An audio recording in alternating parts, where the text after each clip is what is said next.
Ya, puji Tuhan. Shalom Bapak Saudara sekalian. Selamat sore. Tetap semangat.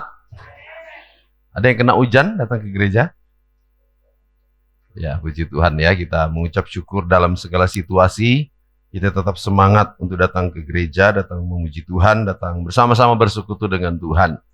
Baik, Bapak Saudara sekalian, kita akan sama-sama buka firman Tuhan hari ini. Harusnya memang sore hari ini ada hamba Tuhan yang harusnya berkhotbah ya, Pak Weli, tapi ternyata tiba-tiba berangkat ke Sumatera ya. Ada panggilan tugas, jadi akhirnya digantikan oleh pendeta dari Manado ya. Puji Tuhan. Hari kita akan sama-sama buka Alkitab kita. Kita bahas apa yang kita bahas tadi pagi. Mudah-mudahan ada hal-hal yang baru akan kita pelajari pada sore hari ini. Buka Alkitab di dalam 1 Yohanes pasal 5 ayat 19.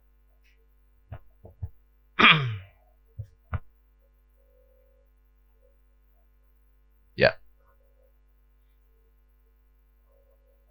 Baca sama-sama ayat ini, 1 Yohanes pasal 5 ayat 19. 2, 3. Kita tahu bahwa kita berasal dari Allah dan seluruh dunia berada di bawah kuasa si jahat.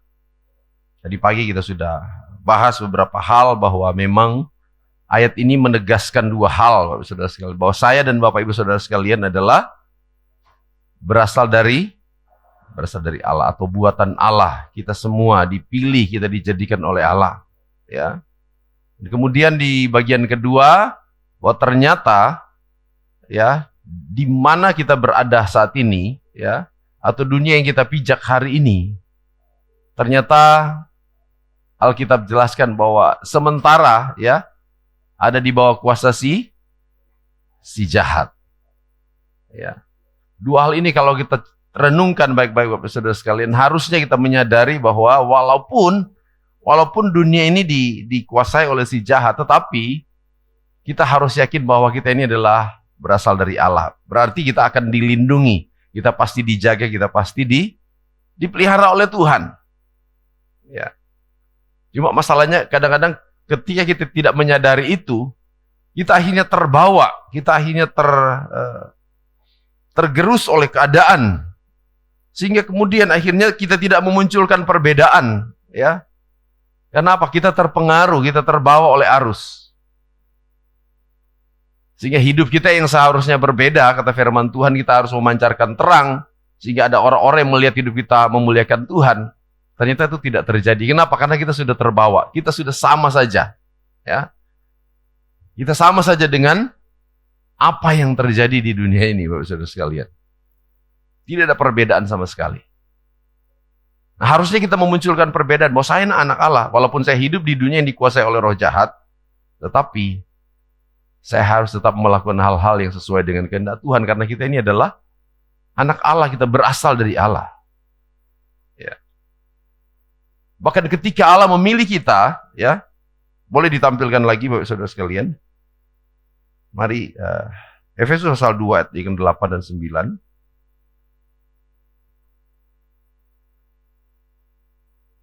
Efesus pasal 2 ayat 8 dan 9. Ya, sama seperti tadi pagi. Tapi nanti akan ada tambahannya ya. Ayat 10, ayat 10. Saya ingat ayat kateksasi itu ya.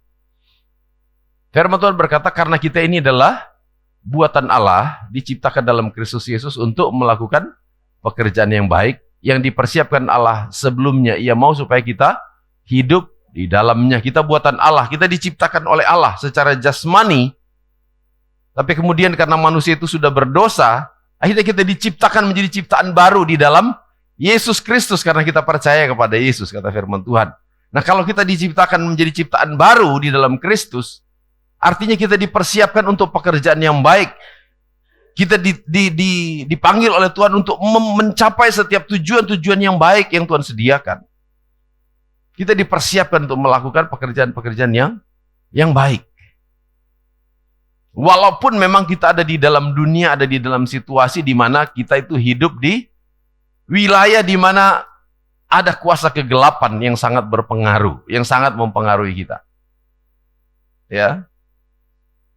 Salah satu bukti bahwa dunia ini dikuasai oleh si jahat, ya, Mari kita lihat satu ayat, ya mungkin ini tambahan dari tadi pagi. Efesus pasal 5, ayat yang ke-16. Efesus pasal 5 ayat 16 kita buka. Ayo baca sama-sama. 1, 2, 3. Dan pergunakanlah waktu yang ada karena hari-hari ini adalah jahat. Harinya yang jahat atau apanya yang jahat? Firman Tuhan bilang hari-hari ini apa? Jahat. Kira-kira kenapa kok hari itu jahat?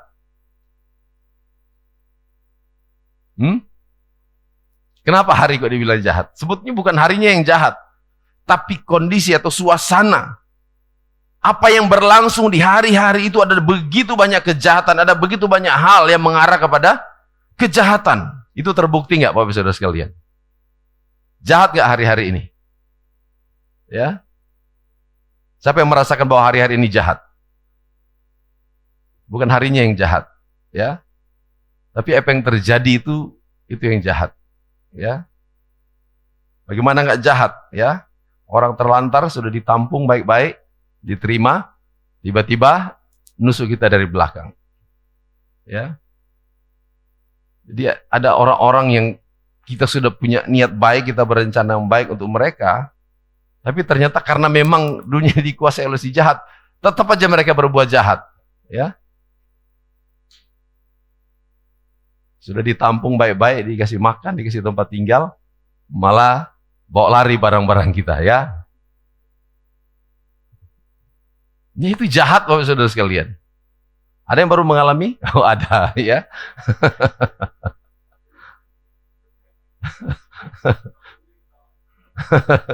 Ada yang ketawa, berarti baru sadar mengalami itu. Bukan harinya yang jahat, tapi memang ada pengaruh-pengaruh roh jahat, ya. Tapi masih bersyukur, ya. Untung cuma barang-barang yang dibawa, nggak mobil ya Pak ya, nggak dibawa waktu itu, dibawa ke Mojokerto ya. Ya. Jadi memang hari-hari itu jahat Bapak Saudara sekalian, ya. Karena memang firman Tuhan yang ngomong, ya. Pergunakan waktu yang ada karena hari-hari ada begitu banyak kejahatan. Kenapa begitu banyak kejahatan? Karena memang untuk sementara dunia yang kita hidupi hari ini dipengaruhi, ya, didikte oleh yang jahat, walaupun dia tidak berkuasa melakukan segala sesuatu, tapi masih berpengaruh. Kenapa? Ternyata ada begitu banyak manusia yang terpengaruh. Bukan cuma orang yang tidak percaya Tuhan, tapi juga termasuk orang-orang yang ngaku percaya Tuhan, masih terpengaruh dengan kuasa roh jahat. Maka tadi pagi saya bilang, Bapak Saudara sekalian, roh jahat sekarang, ya, dia tidak hanya diam di gua-gua, dia tidak hanya diam di tempat sepi, dia tidak hanya diam di pohon apa? Kalau orang Jawa meyakini di mana tempatnya? Pohon apa? Pohon beringin, pohon apa lagi? Pohon gayam. Ternyata roh-roh jahat sekarang itu ya juga bisa ada di mana-mana, termasuk di samping kiri kanan kita. Ngomong kiri kanan, kamu bukan roh jahat. Ya. Betul? Kenapa saya ngomong begitu? Karena ternyata seringkali kita menganggap orang yang di kiri kanan kita itu jahat kadang-kadang. Betul? Walaupun tanpa kita sadari. Contohnya kadang-kadang saya sama istri lagi ngomong baik-baik, tiba-tiba ada kata-kata yang mungkin nyelekit, tiba-tiba obrol yang baik, sayang-sayangan jadi siwa-siwaan. Nah itu yang terjadi loh Bapak Saudara sekalian. Bukti bahwa memang sementara ini dunia ini dikuasai oleh roh jahat.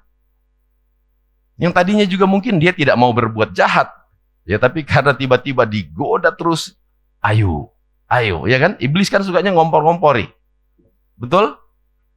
Seperti Bang Napi bilang, walaupun tidak ada niat, tapi kalau ada kesempatan, bisa saja orang berbuat jahat. Apalagi Alkitab juga sudah mengingatkan, pergunakan waktu yang ada karena hari-hari ini adalah jahat. Hari-hari ini jahat. Nah saudara, kita ini berasal dari Allah kata firman Tuhan. Kalau kita kembali ke Efesus pasal 2 ayat 10, Tuhan mempersiapkan kita untuk melakukan yang baik dengan tujuan-tujuan yang baik. Cuma masalahnya iblis itu berusaha menggagalkan. Iblis itu berusaha untuk membatalkan hal-hal yang baik. Nah, siapa yang dia pengaruhi? Kalau orang yang sudah jahat, tidak mungkin lagi iblis pengaruhi. Justru orang-orang yang mau hidup di dalam jalannya Tuhan. Sekarang iblis itu tempatnya sudah bukan di diskotik, bukan di tempat-tempat perjudian. Ya mungkin ada ya, tapi sedikit. Tapi justru iblis itu apa? Justru mendatangi tempat-tempat yang biasa didatangi oleh orang-orang yang percaya. Tadi pagi kita sudah bahas, betul?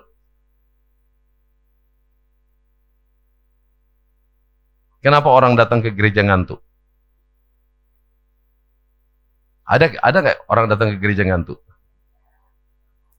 Padahal tujuannya datang ke gereja untuk apa? Beribadah kan? Ya tadi pagi kita sudah bahas, Bapak Saudara sekalian. Ada orang dengar firman Tuhan itu mantuk-mantuk, tapi mantuknya bukan mantuk, tapi mantuknya lama gitu baru balik gitu. Iya kan? Walaupun memang secara fisik mungkin capek, tapi itu juga ada pengaruh dari roh jahat. Karena roh jahat itu tidak mau anak-anak Tuhan untuk belajar firman, untuk mendengar firman. Jadi kita harus waspada, Bapak Saudara sekalian. Ya. Pergunakan waktu yang ada. Artinya begini, Bapak Saudara sekalian. Kalau ya, cuma dua hal. Dua kemungkinan yang akan terjadi dalam waktu-waktu yang kita jalani di hari-hari yang sedang berjalan ini. Kalau kita tidak pergunakan waktu untuk Tuhan, berarti kita pergunakan waktu untuk si jahat.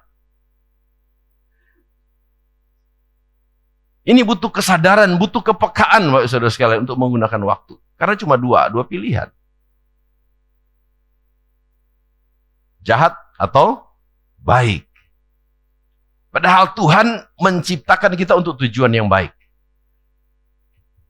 Kenapa tadi ditekankan, kamu ini berasal dari Allah? Artinya apa? Kalau kita menyadari kita berasal dari Allah, kita harus mencapai tujuan-tujuan yang baik yang Allah rencanakan dalam hidup kita. Meskipun dunia ini berada di bawah kuasa si jahat. Ya. Coba kita lihat. Apa yang terjadi ketika dunia ini dikuasai oleh si jahat, Bapak Saudara sekalian? Mari kita lihat. Buka 1 Timotius pasal 4. Tadi pagi kita sudah bahas, tapi kita bahas lagi.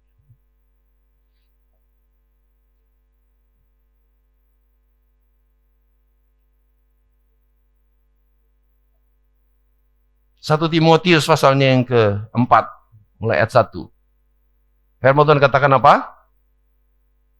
Tetapi roh dengan tegas mengatakan bahwa di waktu-waktu kemudian ada orang yang akan murtad lalu mengikuti roh-roh penyesat dan ajaran setan-setan. Perhatikan Bapak Saudara sekalian. Ini yang terjadi ketika dunia dikuasai oleh roh jahat. Akan ada yang namanya penyesatan, akan ada yang namanya pengajaran-pengajaran yang sesat. Jika kalau kita lihat di media, kita lihat di dunia maya ya. Bukan maya ada lonto ya. Dunia maya itu apa? Dunia luar angkasa ya. Ada begitu banyak berita, ada orang-orang yang tadinya setia sama Tuhan, sempat bersaksi bagaimana mengalami pertolongan Tuhan, akhirnya jadi Yudas. Gara-gara ada penyesatan-penyesatan. Nggak usah artis, Bapak Saudara sekalian. Beberapa waktu yang lalu saya mungkin pernah saksikan bahwa saya pernah waktu tinggal di satu tempat ya, karena kan saya kontraktor ya, Bapak Saudara sekalian. Setelah selesai kontrak sini, kontrak sana, kontrak sini, kontrak sana. Waktu saya kontrak di salah satu tempat, tiba-tiba saya didatangi warga sekitar. Tadinya kenalan, sekian lama saya tinggal di situ, beberapa bulan orang itu datang. Pak Pendeta, bayar listrik berapa setiap bulan? Saya bilang waktu itu kurang lebih ya sekitar ya 400 atau 500 ya. 400 atau 500 kita bayar. Orangnya, wih, mahal Pak Pendeta. Loh memangnya Bapak bayar listrik berapa? Dia bilang kami itu cuma 150-an Pak. Wih, saya kaget. Kok bisa Saya itu 400-500, kalau saya lihat rumah-rumah mereka, waduh, mereka mungkin lebih banyak harusnya. Kenapa kok bisa cuma 150? Ada caranya, Pak Pendeta. Bagaimana caranya? Ya itulah, meteran kita buka, terus diakalin meterannya, supaya jalannya pelan. Saya sebagai manusia sudah mulai, lumayan kan di zaman itu, beda selisih 300.000 kan lumayan. Jangankan dulu, sekarang aja kalau selisih 300 kan lumayan. Betul ya Bapak Saudara sekalian? Waduh gimana ya? Mau nggak Pak Pendeta meterannya kita setel? Wah ini Bapak Saudara sekalian, kira-kira Bapak Saudara sekalian, kalau waktu itu saya setel meterannya, dan kemudian akhirnya saya juga bayar dari 400 atau 500 jadi 150, kira-kira enak nggak saya berkhotbah hari ini? Karena iblis itu selalu menjebak, tiba-tiba dia juga menghakimi. Bisa jadi saya khotbah di sini, iblis itu sedang begini sama saya. Hei, nyolong listrik, mau khotbah apa kamu? Ya kan? Betul nggak Bapak Saudara sekalian? Itu loh roh-roh penyesat itu seperti itu. Kira-kira orang Kristen boleh nggak setel meterannya? Nggak boleh ya? Itu roh penyesat, Bapak Saudara sekalian. Mungkin ada selisih memang, tetapi itu akan menjerumuskan kita. Yang namanya nyolong tetap nyolong. Nyolong listrik, nyolong air. Apalagi? Tidak boleh Bapak Saudara sekalian. Kita akan tersesat dibawa oleh roh-roh yang akan menyesatkan. Semakin lama kita tersesat, semakin lama kita tersesat. Akhirnya ujung-ujungnya akan ada akibat, bisa saja meninggalkan Tuhan, bisa murtad. Mengikuti ajaran setan-setan. Ya. Saudara, kita bersyukur kita punya Allah yang mengasihi kita, ya. Karena walaupun kadang-kadang kita jatuh, kadang-kadang kita terpleset, tapi kita tidak sampai tergeletak, kata firman Tuhan, karena kita punya Tuhan yang akan nopang hidup kita. Bersyukurlah kalau sampai hari ini kita ada sebagaimana ada. Ya, walaupun kita ada di wilayah musuh, tapi kita masih dilindungi, kita dijaga oleh Tuhan. Ya. Kita masih dipelihara oleh Tuhan. Lihat Bapak Saudara sekalian, memang roh penyesat itu, roh-roh jahat itu sedang bekerja secara luar biasa, secara besar-besaran, mau menjatuhkan. Ya. Tadi pagi juga kita sudah bahas, apa artinya tersesat? Salah jalan, mau ke sawah teratap, nyampe-nya di mana? Di Kenjeran. Kok jauh banget tersesatnya? Betul? Ada orang yang tersesat benaran, tapi ada yang sengaja menyesatkan diri. Kalau tersesat karena nggak sengaja ya mungkin bisa dimaklumi. Tapi kalau sengaja tersesat, justru itu yang bahaya. Kira-kira kalau bapak-bapak, ibu-ibu, saudara sekalian yang hadir, tersesatnya nggak sengaja atau sengaja tersesat?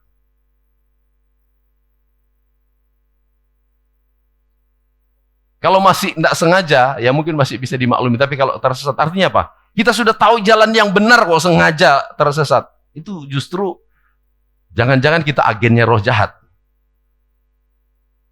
Ya kan? Saya tadi pagi sudah bahas bahwa sesuatu yang akhirnya tidak mencapai sasaran, itu artinya tersesat. Jadi kita sebetulnya dipanggil oleh Tuhan untuk memuliakan Tuhan. Saat hidup kita tidak memuliakan Tuhan, di situ kita sedang tersesat. Betul Bapak Saudara sekalian? Saya kasih contoh tadi pagi tentang keluarga, suami istri. Saat suami tidak menjalankan tugas dan fungsinya sebagai suami, sebetulnya dia sedang tersesat. Tersesat itu bukan cuma karena dia sudah pindah agama, sudah meninggalkan iman Kristen, bukan. Tersesat itu melenceng dari tujuan. Saat tujuan panggilan Tuhan itu tidak terlaksana dalam hidup kita, kita sedang tersesat. Betul? Bisa bilang amin Bapak Saudara sekalian? Saat perkataan dan mulut kita itu tidak memuliakan Tuhan, malah memaki, mengeluarkan sumpah serapah, kita juga sedang tersesat. Karena Tuhan tidak menghendaki kita itu melakukan hal itu. Maaf Pak Pendeta, saya nggak sengaja meso. Bisa nggak kira-kira kayak gitu? Ada nggak orang nggak sengaja meso? Kalau orang latah mungkin bisa jadi ya. Orang latah mungkin bisa saja. Tiba-tiba nggak sengaja. Ya, kayak Pak Yo kapan hari ya? Pamit sama saya gimana? Om, pulang Om. Saya sampai malu dipanggil Om sama Pak Yo. Soalnya waktu itu Gerald habis ngomong, Om Tante pulang ya. Tiba-tiba Pak Yohanes juga ngomong, iya Om Tante pulang ya. Saya sampai, aduh.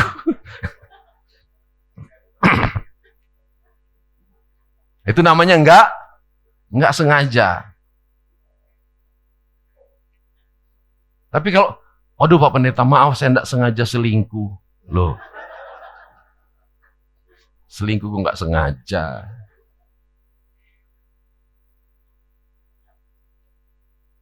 Saya enggak sengaja tiba-tiba saya ambil. Saya enggak sengaja nyolong. Ya, repot Bapak Saudara sekalian kalau kayak gitu ya, cari-cari alasan berarti ya. Tanpa kita sadari ya. Ada pengaruh, ada kuasa roh jahat itu yang ambil bagian di situ. Dan kalau kita tidak sadar, kita terbawa. Hati-hati Bapak Saudara sekalian. Alkitab mengingatkan kita hari ini. Kita ada di wilayah yang dikuasai oleh roh jahat. Kita bisa saja dipengaruhi. Ya. Hati-hati. Saat kita kita tidak mencapai tujuan-tujuan Tuhan, kita melakukan tidak sesuai dengan apa yang dikehendaki oleh Tuhan, di situ kita sedang tersesat. Tadi pagi saya sampai kasih contoh. Jangankan datang jadi jemaat biasa, kalau kita datang ada di depan sini, ya, misalnya kita cuma mau menunjukkan bahwa wah saya mau menunjukkan suara saya hebat, saya mau menunjukkan bahwa skill main musik saya hebat. Kita boleh punya percaya diri, tapi kalau itu yang menjadi tujuan, sebetulnya kita tidak sedang memuliakan Tuhan. Walaupun judulnya kita mau nyanyi menyembah Tuhan. Tapi kalau kita cuma mau menunjukkan, oh saya bisa, saya hebat, saya bisa melakukan itu, saya pintar melakukannya. Harus hati-hati.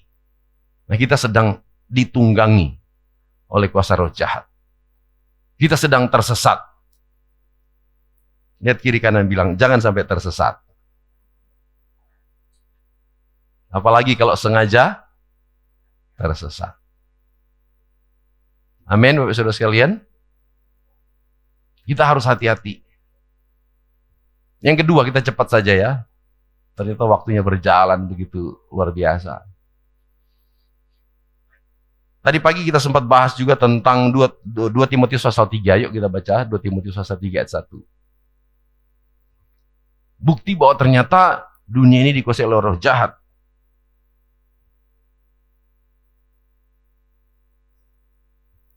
Yuk baca sama-sama 1, 2, 3. Ketahuilah bahwa pada hari-hari terakhir akan datang masa yang sukar. Kira-kira masa yang sukar ini siapa yang menyebabkan? Siapa yang menyebabkan masa yang sukar? Kita kemarin waktu minggu pertama kita bahas bahwa pencuri datang untuk apa? Untuk membunuh dan mencuri, membunuh, dan membinasakan. Kalau Tuhan yang datang, berarti dia memberi hidup dan memberinya dalam kelimpahan. Kalau Tuhan yang datang, kita akan menikmati yang namanya kehidupan yang penuh dengan damai sejahtera. Tapi kalau kita mengalami yang namanya kesukaran, artinya itu adalah sesuatu yang dikerjakan oleh roh jahat. Buktinya, mari kita lihat ayat selanjutnya. Masa yang sukar ini apa yang terjadi? Kita lihat. Manusia akan mencintai dirinya sendiri dan menjadi apa? Hamba uang. Itu yang terjadi kalau dunia dikuasai oleh roh jahat. Manusia tidak peduli dengan orang lain. Manusia akan mencintai dirinya sendiri. Ada orang lain kesusahan, ada orang lain mungkin butuh pertolongan, orang cuek. Ya. Jangankan saya nolong orang lain, diri saya sendiri aja tidak cukup. Itu seringkali jadi dalil, ya. Bapak Saudara sekalian, kita mengucap syukur kalau masih kita bisa makan, masih bisa berbagi, itu satu hal yang indah, Bapak Saudara sekalian. Amin. Karena memang Tuhan panggil kita untuk menjadi berkat, bukan cuma untuk diberkati, tapi kita dipanggil untuk menjadi menjadi berkat. Nah, orang itu akan mencintai diri sendiri, menjadi hamba uang. Kira-kira siapa yang mengendalikan? Ada pengaruh roh jahat di situ. Kita bersyukur bahwa jemaat kita di tempat ini, walaupun kita semua orang sederhana, tapi kita masih bisa saling mengasihi satu dengan yang lain. Bahkan masih bisa peduli dengan pekerjaan Tuhan. Ya. Mereka akan membual. Apa itu membual? Omong kosong. Ongkos ya, omong kosong. Siapa di sini yang suka omong kosong? Hati-hati loh, ternyata orang yang suka omong kosong juga dikendalikan oleh roh jahat loh. Omong-omong yang ada isinya, omong yang bernilai. Jangan asal ngomong. Dan menyombongkan diri. Tadi pagi juga sudah kita bahas, jangan ada orang Kristen yang sombong. Ya. Harus perlu hati-hati, karena orang yang sombong ternyata juga dikendalikan oleh roh jahat. Sombong itu apa sih Bapak Saudara sekalian? Sombong itu apa? Meninggikan diri, merasa kita lebih dari orang lain, betul? Kalau pertandingan ya harus seperti itu. Oh, saya bisa mengalahkan dia, saya lebih kuat, saya lebih jago. Itu harus ada motivasi. Tapi kalau meninggikan diri, merasa orang lain lebih kecil, lebih rendah dari kita, itu namanya sombong. Dan Tuhan benci dengan kesombongan. Karena orang sombong itu ternyata bapak dari segala orang sombong adalah iblis. Itu kejatuhan pertama iblis kenapa? Karena dia sombong, mau menyamai Tuhan. Ya, tidak boleh ada yang sombong. Terus apa? Mereka akan menjadi apa? Pemfitnah. Suka memfitnah orang. Ya. Biasanya itu terjadi di mana, saudara sekalian? Memfitnah itu biasanya terjadi di mana? Seringkali terjadi itu di dunia kerja, ya. Kadang-kadang ada jabatan-jabatan tertentu yang diincer, ya kan? Difitnahlah mungkin orang lain supaya orang lain jelek dan kemudian mereka yang diangkat. Di dunia pelayanan ada nggak seperti itu? Bisa juga, saudara sekalian. Ya. Apalagi kalau sudah haus kekuasaan, ya, di organisasi, bisa saja saling memfitnah. Ya. Orang-orang yang memfitnah juga dikendalikan. Apalagi mereka akan apa?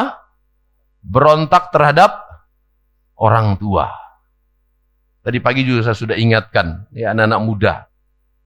Kadang-kadang anak-anak muda kan ini suka senang dipuji gitu ya. Kadang-kadang mau berakting supaya diakui di dalam pergaulan.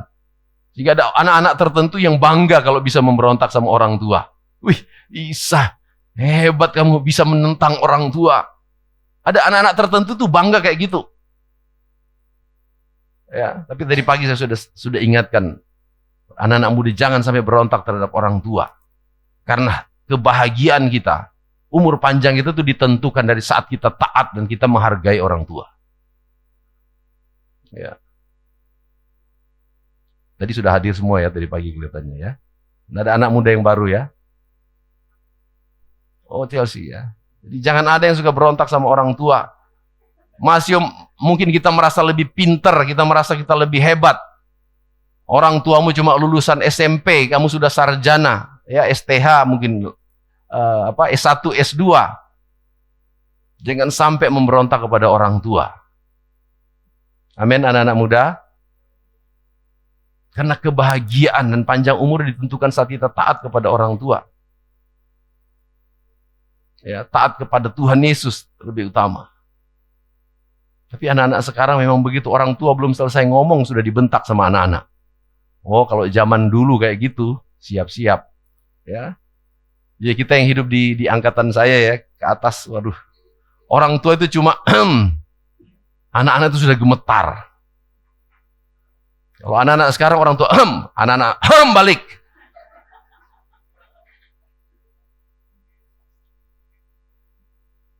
Ya, tapi kita doakan anak-anak kita ya, supaya anak-anak kita itu punya kesadaran. Karena kebahagiaan anak-anak itu ternyata ada kaitannya dengan taat kepada orang tua.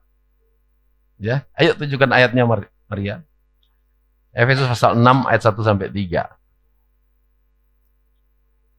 Tadi pagi sudah kita bahas. Saya sampaikan ulang ya, supaya kita akan dapati anak-anak kita menjadi anak-anak yang takut akan Tuhan, yang juga menghargai dan menghormati orang tua. Karena itu akan membawa mereka kepada masa depan yang indah ya. Hai anak-anak, taatilah orang tuamu dalam Tuhan karena haruslah demikian. Ayat 2, hormatilah ayahmu dan ibumu adalah suatu perintah yang penting seperti yang nyata dari janji ini. Lihat ayat 3. Supaya kamu berbahagia. Siapa kamu itu? Ya anak-anak. Ya, terus kemudian supaya kamu berbahagia dan panjang umurmu di bumi. Anak-anak berarti bukan cuma anak-anak yang belum menikah. Kita juga yang masih punya orang tua. Kita harus menghargai, kita harus menghormati orang tua kita. Wah, mau aku wes tuwe, aku yang biayai. Masih kita yang biayai, tetap kita hormati orang tua, Bapak Saudara sekalian. Ya. Malah kadang-kadang musuhan dengan orang tua. Ada yang masih musuhan dengan orang tua? Perhatikan, kalau kita mau berbahagia, kalau kita mau panjang umur. Ya memang kadang-kadang orang tua suka hilaf juga, ya kan? Tapi bukan berarti terus kemudian kita tidak menghargai. Hati-hati, kita yang tidak menghormati orang tua hari ini, suatu saat kita akan jadi orang tua. Ya. Kita juga akan mengalami bahwa kita akan punya anak, kita punya cucu. Firman Tuhan bilang, apa yang kamu tabur, itu yang akan kamu tuai. Saat kita menabur tidak taat dan hormat kepada orang tua, hati-hati, nanti suatu saat kita akan menuai hal itu. Ayo kita kembali. Jadi anak-anak yang suka berontak sama orang tua, ternyata itu juga sedang dikendalikan oleh roh jahat. Tidak tahu berterima kasih. Tadi pagi juga sudah kita bahas dan banyak yang ketawa-ketawa, ya. Ternyata orang yang tidak tahu berterima kasih juga itu juga dikendalikan oleh roh jahat, Bapak Saudara sekalian. Ya, jadilah orang yang tahu berterima kasih. Tadi pagi saya kasih contoh ya, bukan membanggakan istri saya, tapi kalau istri saya itu misalnya saya pelayanan kemana kasih berkat, terima kasih ya Pak, dia doakan dulu berkat itu, kemudian terima kasih ya Pak. Pak tolong ambilin ini, misalnya ambil handuk, kasih handuk, terima kasih ya Pak. Kalau saya, wah sudah makan enak, dimasain istri, memang makan tok, enggak ngomong terima kasih sama istri, makan. Ada nggak suami-suami yang ngomong terima kasih sama istrinya kalau kita dimasakin enak? Ada ya? Baju kita dicuciin, baju kita disetrikain sama istri. Pernah nggak kita bilang terima kasih sama istri? Terima kasih ya Ma, sudah cuci baju, sudah rapikan, sudah siapkan saya untuk berangkat kerja. Terima kasih ya. Amin Pak Simanjuntak. Lihat Pak Simanjuntak kok ketawa-ketawa ya. Salinglah kita mengucapkan terima kasih. Kira-kira rugi nggak kalau kita ngomong terima kasih? Cuma masalahnya kadang-kadang mungkin kita gengsi atau ya sudah jadi budaya lah. Kan itu sudah memang kewajibannya, kewajiban istri lah untuk hal seperti itu. Saudara, kira-kira kalau kita saling seperti itu indah nggak rumah tangga kita? Suami sering berterima kasih kepada istri, istri sering berterima kasih kepada suami. Anak-anak ketika mungkin orang tuanya melakukan sesuatu yang baik, ada nggak anak-anak yang terima kasih ya Ma, terima kasih ya Pak? Ternyata Tuhan itu mengajarkan kita spesifik, Bapak Saudara sekalian, supaya indah kehidupan kita. Ayo kita buat rumah tangga itu menjadi indah dengan menjadi pelaku-pelaku firman. Jadilah orang yang tahu berterima kasih. Terlebih kita harus berterima kasih kepada Tuhan Yesus. Kenapa kita harus berterima kasih kepada Yesus? Dia terlalu baik, terlalu mengasihi kita. Kemangetan kalau kita tidak berterima kasih kepada Tuhan. Amin. Bagaimana bentuk kita berterima kasih kepada Tuhan? Bukan cuma sekedar ngomong ya, tapi kita Tuhan terima kasih. Iya, boleh. Cara kita berterima kasih, kita beribadah, kita berdoa, ya. Kita sungguh-sungguh melayani Tuhan. Itu cara kita berterima kasih kepada Tuhan. Tahu berterima kasih. Terus apa lagi? Orang-orang yang dikuasai oleh roh jahat adalah mereka yang tidak mempedulikan agama. Kalau ini kita lolos ya. Kita ada di sini artinya kita peduli ya. Lanjut. Tidak tahu mengasihi, tidak mau apa? Berdamai, ya tidak mau berdamai. Di sini ada yang pernah musuhan nggak? Ada yang pernah tiba-tiba musuhan? Omong-omongan, maksudnya adu mulut. Orang Jawa bilang apa ya? Siwa. Ada? Suami istri? Ada? Orang tua anak? Ternyata, saudara sekalian, baca baik-baik. Ya, orang yang dikendalikan oleh roh jahat, orang itu tidak mau berdamai. Hati-hati. Kalau kamu mendapati bahwa hari ini kamu tidak mau berdamai, sadarilah bahwa wah, saya dikendalikan oleh roh jahat. Walaupun kita ngomong, saya ini berasal dari Allah. Tapi kalau kamu tidak mau berdamai, ternyata kita sedang lebih nurut sama roh jahat daripada sama Tuhan. Siapa yang percaya firman Tuhan ini? Katakan amin. Jadi ini adalah gambaran dari orang-orang yang sedang dikuasai oleh roh jahat. Anak-anak Tuhan pasti suka berdamai. Walaupun sakitnya di sini, di mana-mana itu sakit. Siapa yang pernah merasa disakiti? Katakan amin. Nggak enak ya kalau disakiti ya.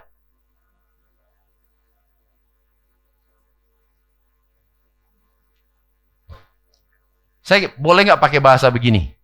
Kalau orang Indonesia, NKRI itu harga mati, betul ya? NKRI harga mati. Kalau orang Kristen ternyata tuh berdamai itu harga mati loh. Karena kalau kita tidak berdamai, kita sedang dikendalikan oleh kuasa roh jahat. Saya sih sudah mengampuni, tapi saya masih belum bisa lihat mukanya.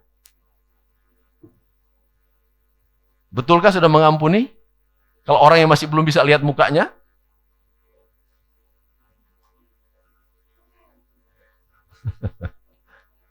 Saudara misalnya marah sama saya, terus belum bisa mengampuni. Kira-kira enak nggak Bapak Ibu Saudara sekalian lihat saya khotbah seperti ini? Kalau Bapak Ibu Saudara sekalian belum berdamai dengan saya. Pasti nggak enak ya? Dan memang musuhan itu nggak enak kok Bapak Ibu Saudara sekalian. Yang rugi kita sendiri, betul? Firman Tuhan bilang sedapat-dapatnya kalau itu bergantung padamu, berdamailah dengan semua orang. Bisa bilang amin? Terus apa lagi? Tidak mau berdamai terus apa lagi? Suka apa? Ayo baca sama-sama. Suka menjelekkan orang. Di jemaat kita sudah sepakat ya. Yang mau menjelekkan orang cuma orang jelek. Semua orang bisa menjelekkan orang. Saya juga bisa menjelekkan orang. Siapapun bisa menjelekkan orang. Tapi kan banyak orang yang menahan supaya tidak menjelekkan orang. Betul? Tapi kalau ada sampai orang menjelekkan orang, dia juga orang jelek. Karena menjelek-jelekan orang itu juga jelek. Bisa bilang amin? Siapa yang pernah menjelekkan orang? Saya pernah. Ayo, siapa yang pernah menjelekkan orang? Oh, semua pernah ya. Semua pernah. Siapa yang mau bertobat? Saya mau bertobat. Mulai saat ini tidak boleh ada lagi yang saling menjelekkan. Karena kalau kita menjelekkan, kita juga jelek. Amin. Tidak dapat suka menjelekkan orang, tidak dapat mengekang diri. Apa-apa langsung emosi, apa-apa langsung. Orang bilang apa? Sumbu pendek, ya. Garang. Apa itu garang? Coba lihat kiri kanan terus tanya temanmu. Aku garang nggak kelihatan? Ayo kita lihat-lihatan. Aku garang nggak ya? Puji Tuhan, saya melihat dari sini sih ada sinar, ada kemuliaan Tuhan di wajah masing-masing. Kulihat di wajahmu kemuliaan Raja. Amin. Garang itu apa? Wah, medeni Bapak Saudara sekalian ya. Tapi di sini nggak ada yang garang ya. Wajah-wajahnya adalah wajah yang memancarkan terang Tuhan. tidak suka yang baik. Apalagi? Masih ada? Suka mengkhianat, tidak berpikir panjang. Apalagi? Belagak tahu. Kalau belagak tahu berarti ternyata mungkin orang-orang yang belagak tahu harusnya aslinya nggak tahu, ya kan? Sok tahu namanya. Ya? Sok tahu. Jangan sok tahu ya. Cari tahu boleh. Maksudnya belajar, ya. Tapi kalaupun sudah belajar, jangan kita menghakimi dan menganggap rendah orang yang belum belajar. Ya. Belagak tahu, lebih nuruti hawa nafsu daripada menuruti apa? Allah. Ini loh, ayat yang barusan nanti setelah ini kita akan baca. Coba lanjut ayat 5. Baca sama-sama. 2, 3. Secara lahiriah, mereka menjalankan ibadah mereka. Itu siapa mereka? Yang tadi itu, yang tidak mau berdamai, yang suka menjelekkan orang. Ternyata mereka juga ada di dalam gereja, tapi bukan di gereja sini. Di sana. Gereja di Utan sana. Atau di sini ada? Kenapa di gereja masih ada orang-orang seperti itu? Berarti di gereja juga belum steril. Gereja juga kadang-kadang disusupi oleh kuasa roh jahat. Tapi saya imani di gereja kita tidak ada lagi nanti yang seperti itu. Amin, Bapak Saudara sekalian. Di gereja kita tidak akan lagi seperti itu. Katakan sama-sama, saya berasal dari Allah. Kalau kita berasal dari Allah, Bapak Saudara sekalian, baca Roma pasal 12 ayat 17.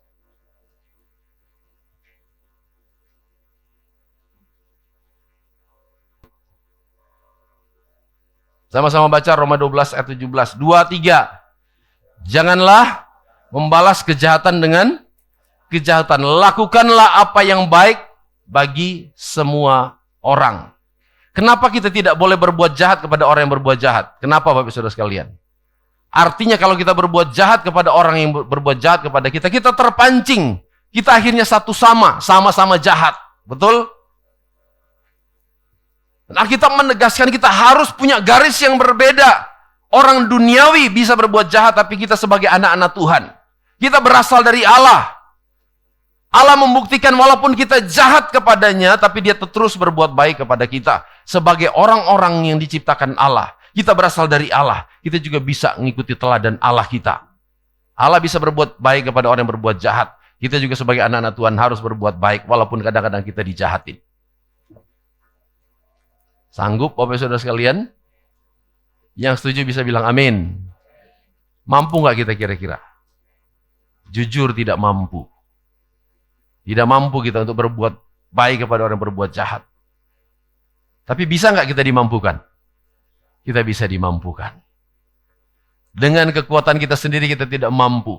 Tapi kalau kita mengaku saya berasal dari Allah, kita juga harus mempercayai bahwa kekuatan Allah itu akan dicurahkan kepada kita. Sehingga walaupun kita dijahatin, kita akan bisa mampu untuk berbuat baik. Kita adalah orang yang dipilih oleh Tuhan. Saya dan Bapak Ibu Saudara sekalian adalah orang-orang yang dipilih oleh Tuhan. Kita harus belajar untuk mempraktikkan firman Allah. 1 Petrus 3 ayat 9.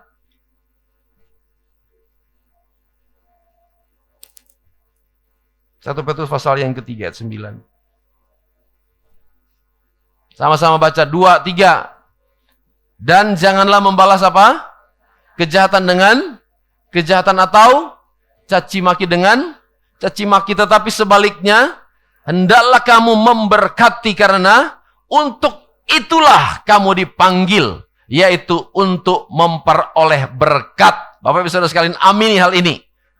Kalau kita itu membalas kejahatan dengan kebaikan, Alkitab berjanji, justru di saat itu ada kebaikan Tuhan itu yang akan turun. Ada berkat Tuhan yang akan Tuhan limpahkan.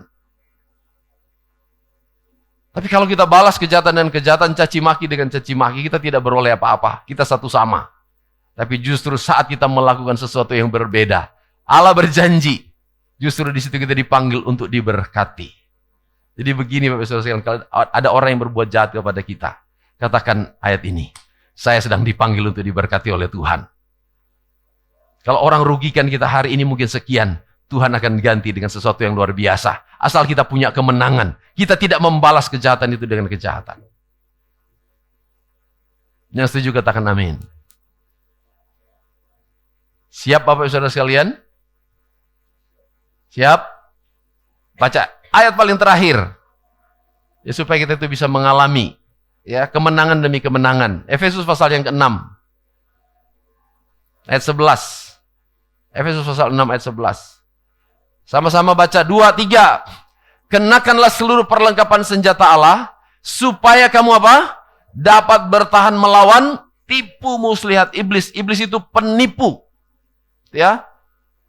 Iblis itu bapaknya penipu dan kita harus pakai senjata Allah untuk mengalahkan dia. Terus ayat yang ke-12.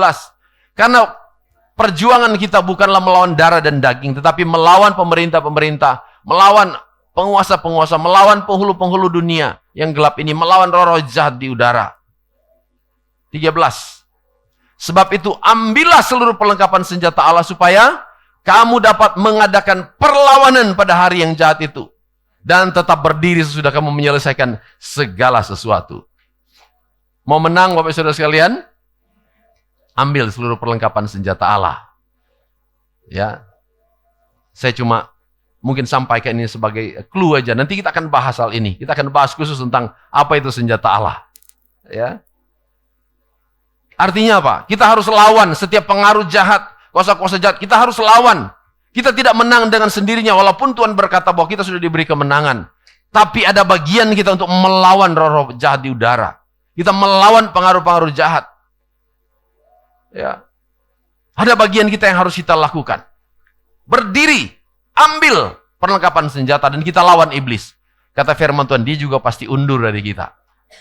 Amin. Ya, 1 Petrus pasal 5 ayat 9. Terakhir, paling terakhir. 1 Petrus pasal 5. Ayat 8 dan 9 ya.